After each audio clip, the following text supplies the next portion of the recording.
ઘોઘામાં દેશી દારૂના જથ્થા સાથે 2 શખ્સો ઝડપાયા હતા। ગાંધીના ગુજરાતમાં દારૂબંધી વચ્ચે જળજાહેર થઈ રહેલા દેશી દારૂના વેચાણ કરતા ઘોઘા ગામના 2 ઇસમો ઝડપાયા। ઘોઘાના ખજુરિયા ચોક વિસ્તારમાં વેચાણ કરવા માટે લાવતા દેશી દારૂના જથ્થા સાથે 2 શખ્સો ઝડપાયા। આ વિડીયોમાં જોઈ શકાય છે કે તે પ્રમાણે ખુલ્લા આમ બંને ઇસમો બહાર ગામથી દેશી દારૂ લાવીને વેચવાનો ધંધો કરતા હતા।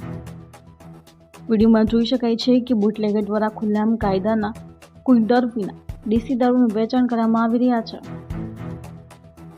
જાહેરમાં દેશી દારૂનું વેચાણ કરતા બુટલેગરોને પોલીસનો પણ ડર ના હોય એમ નવાબી રીતે બિંદાસ થઈ દારૂની પોટલીઓ વેચવાનો ધંધો કરતા હતા।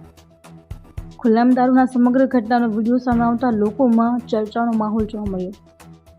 આ ઘટના અંગે ઘોઘા પોલીસને જાણ કરતા પોલીસ ઘટનાસ્થળે દોડી આવી હતી। પોલીસે ઘોઘાના ખજુરિયા ચોક વિસ્તારમાં રહેતા વિશાલ નરેશભાઈ જાદવ અને ધાર્મિક નરેશભાઈ જાદવ નામના બંને શખ્સોને ઝડપીને પોલીસ સ્ટેશન ખાતે લઈ જવામાં આવ્યા હતા। પોલીસ દ્વારા બંને ઇસમો વિરુદ્ધ કાયદેસરની કાર્યવાહી હાથ ધરવામાં આવી।